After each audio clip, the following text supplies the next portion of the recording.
সুপ্রিয় চাকরি প্রত্যাশী ভাই বোনেরা সকলকে জানাই আসসালামু আলাইকুম। বাংলাদেশ নৌবাহিনীর নাবিক, মহিলা নাবিক ও এমওডিসি পদে সম্প্রতি প্রকাশিত যে নিয়োগ বিজ্ঞপ্তি, আমরা এখন সেটি নিয়ে আলোচনা করব। কি পদে কতজন করে নিতে পারে এবং তাদের শিক্ষাগত যোগ্যতা হবে কি, বা আবেদনের সময়সীমা কতটুকু, আমরা সেসব নিয়ে আলোচনা করব। তো আলোচনায় যাওয়ার আগে যে সকল ভাইয়েরা এখন পর্যন্ত আমার চ্যানেলটি সাবস্ক্রাইব করেননি তাদের কাছে অনুরোধ, দ্রুত আমার চ্যানেলটি সাবস্ক্রাইব করে ফেলুন।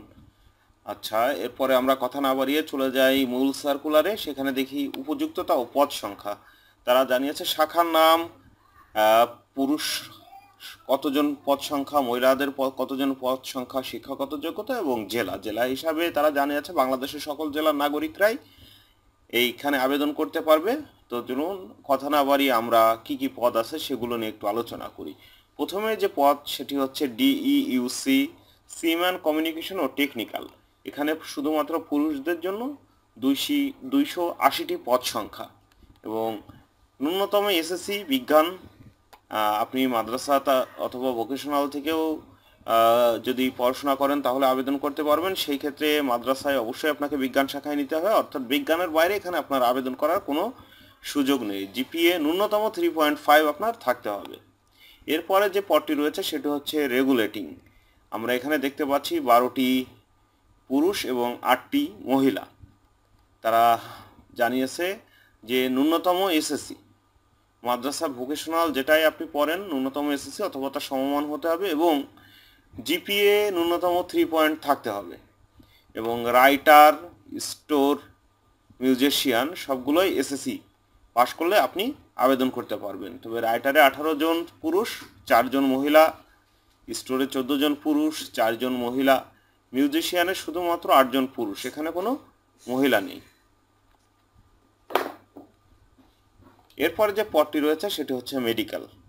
এখানে তারা জানিয়েছে শিক্ষাগত যোগ্যতা হিসাবে জীববিজ্ঞান সহ ন্যূনতম এসএসসি বিজ্ঞান সমমান, জিপিএ 3.5 বা ততোর্ধ, অর্থাৎ আপনাকে এসএসসিতে বিজ্ঞান শাখায় পড়তে হবে এবং অবশ্যই জীববিজ্ঞানে আপনার জিপিএ অন্তত 3.50 থাকতে হবে, জীববিজ্ঞান সাবজেক্ট সহ।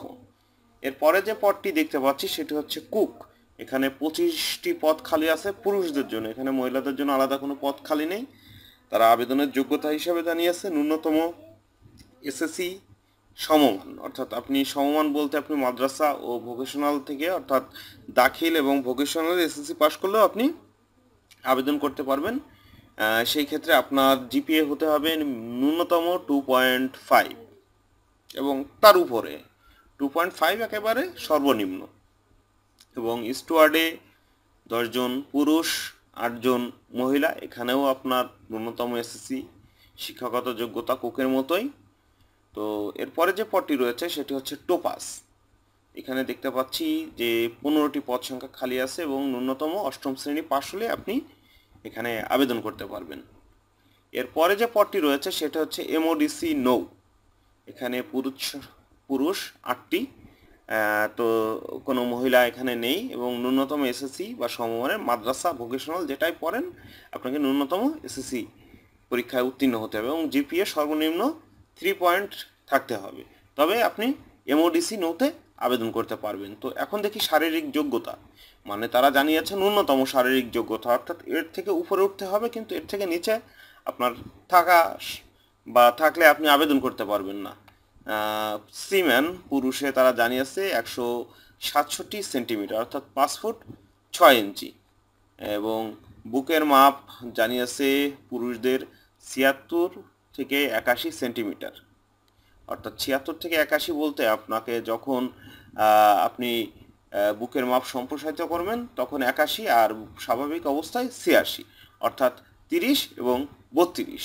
এর থেকে উপরে উঠতে পারবে কিন্তু এর থেকে কম হলে আপনি আবেদন করতে পারবেন। এবং মহিলাদের ক্ষেত্রে 71/76 অর্থাৎ 28 এবং 30।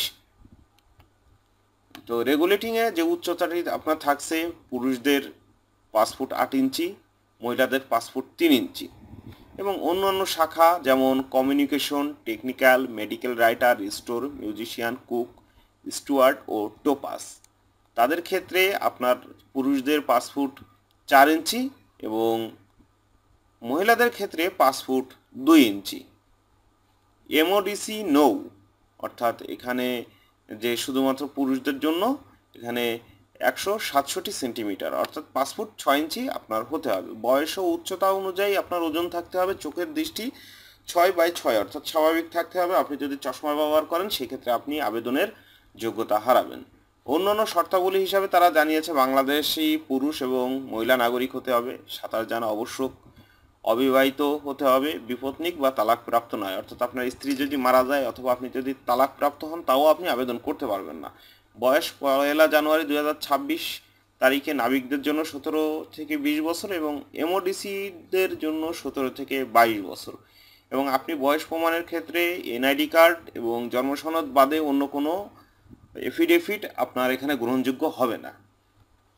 অযোগ্যতা হিসাবে আসলে সরকারি চাকরি যে অযোগ্যতা থাকে, যে আপনি যদি কোনোভাবে আদালত কর্তৃক দোষী সাব্যস্ত হন অথবা দ্বৈত নাগরিক হন অথবা অন্যান্য কোনো সশস্ত্র বাহিনী থেকে আপনি যদি চাকরি থেকে বহিষ্কৃত হন বা অপসারিত হন অথবা আপনি নিজে স্বেচ্ছায় চাকরি ছেড়ে দেন, তাহলে আপনি এই চাকরিতে আর আবেদন করতে পারবেন না। প্রয়োজনীয় সনদের বিস্তারিত বিবরণ হিসাবে তারা জানিয়েছে এসএসসি পাস প্রার্থীদের মূল অথবা শিক্ষাগত কর্তৃক ইস্যুকৃত সাময়িক সনদপত্র, অর্থাৎ আপনার যদি মূল সার্টিফিকেট না থাকে তাহলে আপনার শিক্ষা বোর্ড থেকে যে সাময়িক সনদপত্রটি দিয়ে থাকে সেটি আপনার অবশ্যই থাকতে হবে এবং এসএসসি পরীক্ষার মূল মার্কশিট থাকতে হবে, মূল রেজিস্ট্রেশন কার্ড থাকতে হবে, মূল এডমিট কার্ড, শিক্ষা প্রতিষ্ঠান প্রদান কর্তৃক স্বাক্ষরিত প্রশংসাপত্র। নর্মালি প্রশংসাপত্র সবার কাছে থাকে। যাই হোক, তারা জানিয়েছে যে কোনো কারণে ভর্তি পরীক্ষায় অংশগ্রহণকালীন সময় মূল কাগজপত্র জমা দিতে না পারলে ফটোকপি গ্রহণযোগ্য, তবে তারা জানিয়েছে প্রথম শ্রেণীর গেজেটেড অফিসার কর্তৃক সত্যায়িত হতে হবে। তবে ফলাফল প্রকাশ পরবর্তী ফর্ম পূরণ ও নিয়োগ প্রদানের সময় অবশ্যই মূল কপি জমা দিতে হবে। অর্থাৎ আপনি যখন পরীক্ষা দিতে যাবেন তখন যদি আপনার কাছে মূল কপি না থাকে সেই ক্ষেত্রে আপনি পরীক্ষা দিতে পারবেন, তবে যদি আপনি টিকে যান এবং আপনাকে পরবর্তীতে আপনাকে অবশ্যই সেগুলো দিতে হবে। তো আমরা যে পরবর্তী যে সে প্রক্রিয়া সেটি আমরা দেখি। তারা জানিয়েছে যে অধিক শিক্ষাগত যোগ্যতার যে কোনো প্রার্থীগণ ভর্তি করা যাবে। ভর্তিকালীন সময় অধিক শিক্ষাগত যোগ্যতার সনদ নিয়ে আসতে হবে, তবে তারা এর জন্য অতিরিক্ত কোনো সুবিধা পাবেন না। অর্থাৎ তারা যে এসএসসি পাশের আবেদন দিয়েছে সেখানে যদি আপনারা ইন্টার পাশের সার্টিফিকেট দিয়ে আবেদন করেন আপনারা আবেদন করতে পারবেন, কিন্তু সেক্ষেত্রে আপনারা অতিরিক্ত কোনো সুযোগ সুবিধা পাবেন না।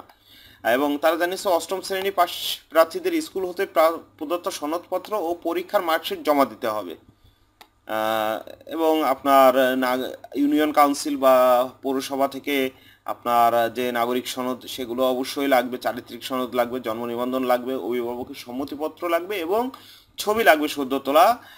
প্রার্থীর নিজের 15 কপি ছবি লাগবে, পিতার 1 কপি, মাতার 1 কপি রঙিন ছবি, ল্যাব প্রিন্ট, প্রথম শ্রেণীর গেজেটেড অফিসার কর্তৃক সত্যায়িত হতে হবে।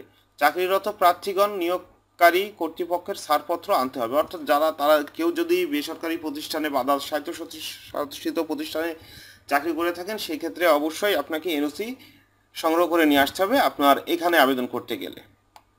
তো যারা আবেদন করবেন বা আবেদনপত্র পূরণ করবেন বা সংগ্রহ করবেন তারা সেলার পদে আবেদনকারীদের www.joinnavy.navymil.bd এই ওয়েবসাইটে প্রবেশ করে হোম পেজে সেলার সেকশনে অ্যাপ্লাই নাও এ ক্লিক করে প্রথমেই প্রার্থীকে প্রাক যোগ্যতা যাচাই করতে নাবিক ও এমওডিসি এর শাখাভিত্তিক জব ডেসক্রিপশনে দায়িত্ব কর্তব্য জেনে অ্যাপ্লাই নাও বাটনে ক্লিক করবেন। এরপরে সাইন আপ করার পর তাদের যে প্রক্রিয়া সেই প্রক্রিয়া মেনে আপনার যাবতীয় তথ্য পূরণ করবেন এবং মোবাইল ব্যাংকিংয়ের মাধ্যমে আপনি 300 টাকা অফেরতযোগ্য তাদেরকে বিল পেমেন্ট করবেন। করার পরে আপনাকে একটি ইউজার আইডি পাসওয়ার্ড দিবে, সেটি থেকে ঢুকে আপনি ফর্মটি সুন্দরভাবে পূরণ করে তারপরে আপনি ডাউনলোড করবেন এবং একই সাথে আপনি অ্যাডমিট কার্ডও ডাউনলোড করে রাখবেন, কারণ এরা কিন্তু আবেদনের 7 থেকে 8 দিন পরে আর আপনি অ্যাডমিট কার্ড ডাউনলোড করতে পারবেন না। এবং তারা জানিয়েছে যে ভর্তি পদ্ধতি অনলাইনে আবেদনকৃত আবেদনপত্রটি প্রিন্ট করে বিজ্ঞপ্তি মোতাবেক ফর্মে সকল সার্টিফিকেট কাগজপত্র নিয়ে আপনার সেখানে উপস্থিত হতে হবে এবং সঠিক কাগজপত্র পাওয়া গেলে প্রাথমিকভাবে আপনাকে নির্বাচিত করা হবে। তারপরে আপনাকে স্বাস্থ্য পরীক্ষা করা হবে, আপনার যে লিখিত পরীক্ষা বাংলা, ইংরেজি, গণিত, বিজ্ঞান এবং সাধারণ বিজ্ঞান ও বুদ্ধিমত্তা বিষয়ের উপর লিখিত পরীক্ষা করা হবে। আইকিউর উপর তাদের একটা বিশেষ পরীক্ষা থাকে এবং সর্বশেষে আপনাকে চূড়ান্ত স্বাস্থ্য পরীক্ষায় আপনার এইচবিএস, এজি এবং ডোপ টেস্ট করা হবে, অর্থাৎ আপনি আসলে মাদকসেবী কিনা সেটিও তারা টেস্ট করে দেখবে। মৌখিক পরীক্ষা অংশগ্রহণ করা হবে। সকল জেলার সকল শাখার প্রার্থীদের পরীক্ষা কার্যক্রম সম্পন্ন হওয়ার মেধাক্রম অনুসারে চূড়ান্ত ফলাফল অনলাইন জাতীয় দৈনিক পত্রিকা এবং SMS এর মাধ্যমে প্রকাশ করা হবে। আপনার চাকরির সুবিধাটি বেতন ভাতা এবং অন্যান্য আপনার সাধারণ যে সব বাহিনীর মতো থাকে সেটি আসলে এখানে আপনি সেই সুবিধাগুলোই পাবেন। এবং তারা কবে কোথায় কোন পরীক্ষা হবে সেটি সার্কুলারে দিয়েছে। আপনারা যদি পূর্ণাঙ্গ সার্কুলারটি নিতে চান অবশ্যই আমার ডেসক্রিপশন বক্সে দেওয়া টেলিগ্রাম চ্যানেলে যাবেন এবং এই টেলিগ্রাম চ্যানেলে অবশ্যই আপনারা সার্কুলারটি পাবেন। তো বন্ধুরা, এই ছিল বাংলাদেশ নৌবাহিনী থেকে প্রকাশিত নাবিক, মহিলা নাবিক, আসলে নাবিক আর মহিলা নাবিক এক, নাবিক পুরুষদেরও নেবে মহিলাদেরও নেবে। তো নাবিক এবং এমওডিসি এই দুই পদে যারা আবেদন করতে চাচ্ছেন, এমওডিসির ভিতরে যারা কুক, স্টুয়ার্ড, মিউজিশিয়ান আবেদন করতে চাচ্ছেন, এই ছিল সার্কুলার। এবং আমরা আপনাদেরকে আরও একটি জিনিস দেখিয়ে দিই, সেটি হচ্ছে আমরা যেটা নিয়ে কোনো কথা বলিনি, সেটা হচ্ছে আসলে এর তারিখটা। তারা অনলাইনে আবেদনের তারিখ 11ই সেপ্টেম্বর 2025 থেকে শুরু হবে। তো যারা আবেদন করতে চান তারা এর 11ই সেপ্টেম্বর 2025 থেকে আবেদন করতে পারবেন এবং আবেদন যতদিন না আপনার মাঠ হচ্ছে ততদিন পর্যন্ত আপনারা আবেদন করতে পারবেন। তবে প্রত্যেকটা জেলায় যে কবে কবে মাঠ হবে এবং কবে কবে পরীক্ষা হবে সেটি সার্কুলারে দেওয়া আছে, আপনারা দেখতে পারবেন। যে যে জেলায় যে তারিখে পরীক্ষা ঠিক তার আগের দিন কিন্তু অনলাইনে আবেদনের শেষ তারিখ হিসাবে বিবেচিত হবে। তো যারা আবেদন করতে চান তারা অবশ্যই নিজ নিজ জেলার আবেদনের শেষ তারিখগুলো বা বিভাগের আবেদনগুলো দেখে নিয়ে তারপরে আপনারা আবেদন করবেন। তো বন্ধুরা, এই ছিল আজকের বাংলাদেশ নৌবাহিনী থেকে প্রকাশিত নিয়োগ বিজ্ঞপ্তি নিয়ে আলোচনা। তো সকলকে বলতে চাই যে সকল ভাইয়েরা আমাদের চ্যানেলটি এখনও সাবস্ক্রাইব করেননি অবশ্যই সাবস্ক্রাইব করেন। যদি আপনার কমেন্ট বক্সে কিছু জানার থাকে অবশ্যই কমেন্ট বক্সে জানান এবং ভিডিওটি ভালো লাগলে অবশ্যই আপনার বন্ধুদের সাথে শেয়ার করবেন। তো আজ এই পর্যন্তই, দেখা হবে আগামী পর্বে। আল্লাহ হাফিজ।